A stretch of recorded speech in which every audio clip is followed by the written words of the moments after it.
అదో చిన్న పల్లె, చుట్టూ పచ్చని పొలాలతో పాడి పశువుల సంపదతో వ్యవసాయమే జీవనాధారంగా అక్కడ బతుకుతున్న గిరిజనులు. కానీ ఇప్పుడు ఎటు చూసినా ప్రకృతి విలయ తాండవ దృశ్యాలే దర్శనమిస్తున్నాయి. ఆ ఊరిలో పైరుకు ప్రాణం పోసే చిన్నవాగు ఎడతెరిపిలేని వానలకు ఉగ్రరూపం దాల్చి పల్లె స్వరూపాన్ని మార్చేసింది. ఇది మెదక్ జిల్లా హవేలీ ఘన్పూర్ మండలం ధూప్ సింగ్ తండా కన్నీటి గాథ. 90 కుటుంబాలతో ఏ చింతా చీకు లేకుండా పచ్చని చెట్ల మధ్య వ్యవసాయమే వారి జీవనంగా జీవిస్తున్నారు ఆ గిరిజనులు. తెల్లవారితే విఘ్నేశ్వరుడి ఆగమనం కోసం ఏర్పాట్లతో అంతా ఆనందంగా ఉండగా అకస్మాత్తుగా వచ్చిన జలప్రళయం మెదక్ జిల్లా ధూప్ సింగ్ తాండా వాసుల జీవన గమనాన్నే మార్చేసింది. ప్రాణాలు కాపాడుకోవడం కోసం 80 ఏళ్ల వృద్ధురాలు ఇంటిలోని చిన్నపిల్లలతో వాటర్ ట్యాంక్ ఎక్కింది.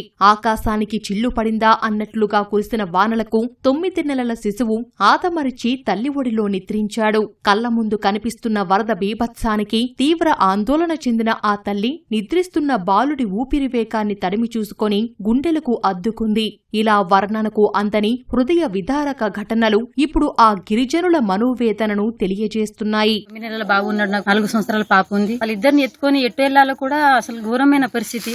ఊర్లో వాళ్ళు కూడా దాటడానికి ఇటు దారి లేదు, పోవడానికి అటు నాకు దారి లేదు.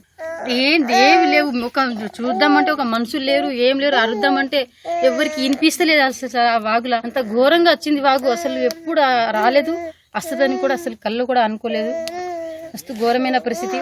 పొద్దున్నుంచి 8 గంటల నుంచి కూర్చున్నాం పైన నీళ్ళ ట్యాంకీ మీద. నాకైతే నా మీద నాకు బతుకు మీద ఆశపోయింది, కానీ నా పిల్లల కోసం మస్తు ధైర్యం చేసిన సార్. నేనైతే ఎప్పుడు అసలు నాకంత ధైర్యం ఎక్కడి నుంచి వచ్చిందని ఇప్పుడు ఊహించుకుంటే నాకే ఆశ్చర్యం వేస్తుంది. పిల్లల కోసం మస్తు ధైర్యం చేసిన సార్. ఎప్పుడైనా నాకు ఏదైనా ఎట్లైనా పోని గానీ నా పిల్లలని బతికించుకోవాలని మస్తు ఆరాటపడినా సార్. నేనైతే బాబు అయితే అంత వర్షంలో పండుకున్నాడు సార్. బతుకుతున్నాడా లేదా అని అంత ఆశ పోయింది. పొద్దు నుంచి ఆకలితోనే పాలు ఇవ్వాలంటే కూడా పొద్దు నుంచి ఏం తిండి తిప్పలు లేవు, కడుపులో ఏం లేదు సార్. ఘోరమైన పరిస్థితి. ఇలాంటి పరిస్థితి పగవాళ్ళు కూడా రాకూడదని మస్తు కోరుకుంటున్నా సార్. అయితే ఆ టైంలో అయితే ఉన్న వాళ్ళు లేని వాళ్ళు అందరు గుర్తుకొచ్చారు సార్. నాకైతే పిల్లలైతే కాపాడుకున్నాం సార్. మాకు ఏదైనా కానీ ఇల్లు మాత్రం కావాలి సార్. పాలసీలో ఉన్నాం మేము. మాకు పట్ట భూమి కూడా లేదు.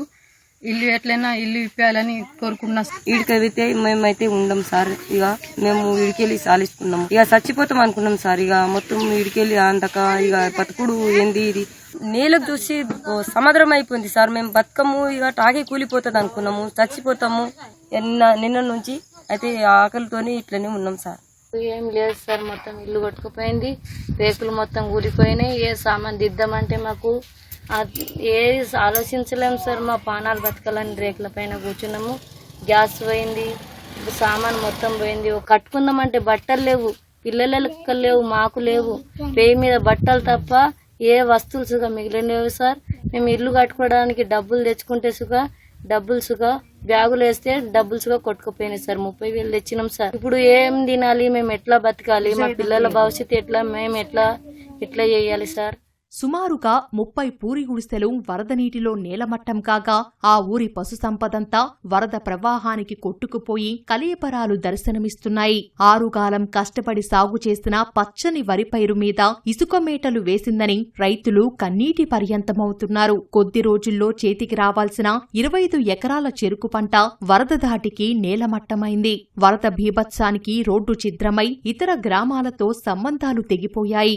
3 రోజుల జలదిగ్బంధంలో సర్వస్వం కోల్పోయి ప్రభుత్వ సాయం కోసం బిక్కుబిక్కుమంటూ ఎదురు చూస్తున్నారు ఆ తండావాసులు. వరద ప్రభావం తగ్గినా బురద నిలిచిన ఇళ్లల్లో బియ్యం, నిత్యావసర సరుకులు తడిసి ముద్దయ్యాయి.